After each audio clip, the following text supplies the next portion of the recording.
जीवन में वेद की ज्योत को, महर्षि दयानंद के संकल्पों की ज्योति को प्रज्वलित रख करके जीना है। ज्योति अग्रह आर्य होकर के हमें जीना, और उस आर्य धर्म, वैदिक धर्म, सनातन धर्म को सारे जगत में फैलाने के, जगत के कल्याण के लिए, कोई आत्म सराधा के लिए नहीं कह रहे हैं बातें।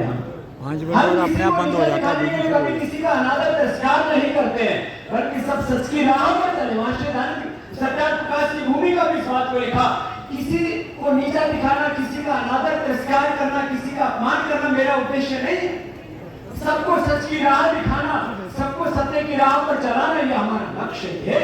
उसी ध्येय के साथ संकल्पित होकर के जो यहाँ पर नरगोंडा में महर्षि दयानंद की 20 शताब्दी के इस ऐतिहासिक महोत्सव में आप आमंत्रित यहाँ पर जो आए हैं, एक बार सबका प्रथम तो बहुत बहुत अभिनंदन भाई।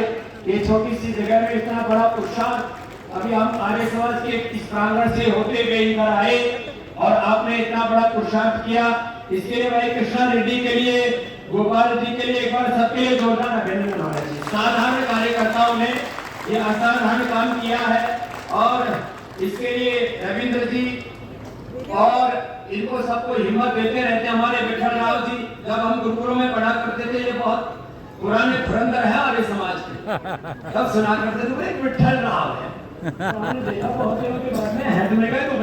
लेकिन बड़ा संकल्पवान योद्धा। एक बार जोरदार अभिनंदन मिले। पूज्य स्वामी आर्यवेश जी ने इनके ऊपर आशीर्वाद का हाथ रखा हुआ है, और अब तो पूज्य स्वामी प्रणवानंद जी, पूज्य स्वामी ब्रह्मानंद जी, हमारे युवा सन्यासी आदित्य वेश जी और माया प्रकाश जी, पंडित धर्मपाल जी, योगेंद्र जी, अजीब और तमाम तरह के हमारे यहाँ पर जो इतने विद्वान और विदुषिया, आचार्य धनंजय जी और पूज्य श्रद्धामयी आचार्य सुमेधा जी, आचार्य सूर्या देवी जी और हमारे तमाम आर्य समाज के अमृता जी, कैलाश जी आदि बहनों, और हमने फिर अब ये कह तो रहे थे 1 महीने से, मैंने अभी आप मात्र 5 दिन पहले कहा कि भाई हम इधर अब आप आएंगे, बड़ा मुश्किल था। और इसमें हमारे भाई शिवराज जी ने, मंजूश्री जी ने, शिव कुमार जी, शिवरू जी ने, अशोक आर्य जी आदि ने, सबने बहुत पुरुषार्थ किया। एक बार सबके लिए बहुत बहुत अभिनंदन। देखो, हम तो हर पल एक संकल्प के साथ जीते हैं कि मेरा एक एक श्वास भगवान के लिए, भगवान मेरा जीवन उपकार के लिए। ये हमारा जीवन ऐसे ही ऋषि कार्य में लगे, राष्ट्र कार्य में लगे, और इसके लिए अपने अपने हिस्से की जिम्मेदारी लो भाई। हमारे पास भी आज जो सामर्थ्य आया है, ये अनायास नहीं आ गया है। हमने 2 काम किए। एक तो एक बार भी अपने गुरु की आज्ञा का की अवहेलना नहीं की। वैसे मूल गुरु तो महर्षि दयानंद है, लेकिन हमारे पूज्य गुरुदेव आचार्य श्री बलदेव जी के हमने एक बार भी आज्ञा का उल्लंघन नहीं किया। हमारे चाहे शिक्षा गुरु है, चाहे दीक्षा गुरु है, हमारे आध्यात्मिक गुरु हैं, सारे पर जो है आगे के रहस्य तो हम रामनवमी तक खोल के रखेंगे। एक बात आप बता देता हूँ शॉर्ट में, संक्षेप में, फिर आप सोचते हैं ना, अच्छी बात है, अच्छा सोचेंगे तो अच्छा ही रहेगा।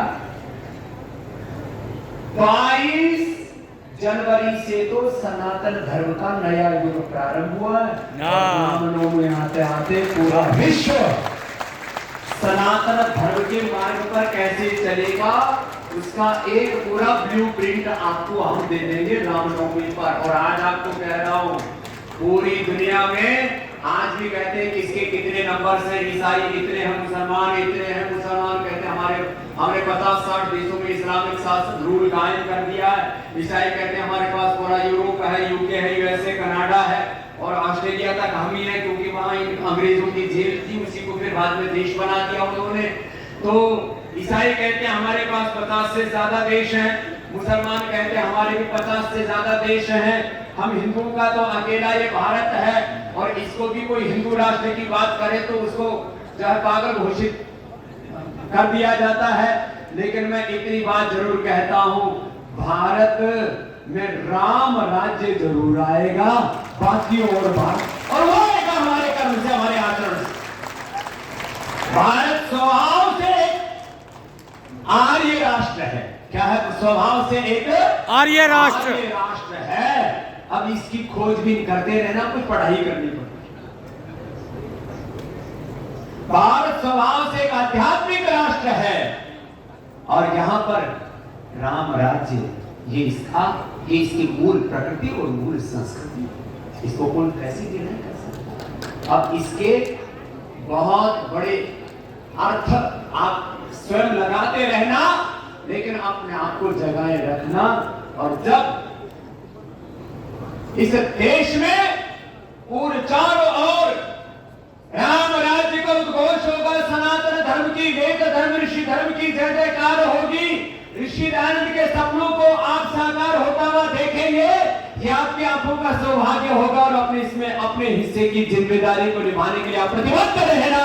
इतनी ही बात कह करके संकल्प तो बहुत बड़े बड़े हैं। हमने योग का, आयुर्वेद का, स्वदेशी का आंदोलन चलाया, शिक्षा की आजादी, चिकित्सा की आजादी और सनातन धर्म को युग धर्म के रूप में प्रतिष्ठापित करने का आंदोलन अपने हाथों में लिया है।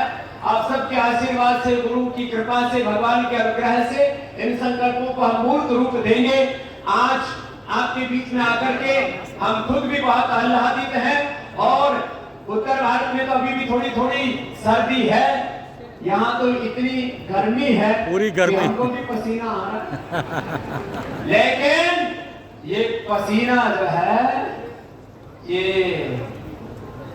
महर्षि दयानंद के सपनों को साकार करने के लिए बहेगा। पसीना ही नहीं, उसके लिए खून भी बहाना पड़े तो उसके लिए तैयार रहना पड़ेगा। हमने तो गीत गाए थे, हो जाओ तैयार साथियों, हो जाओ।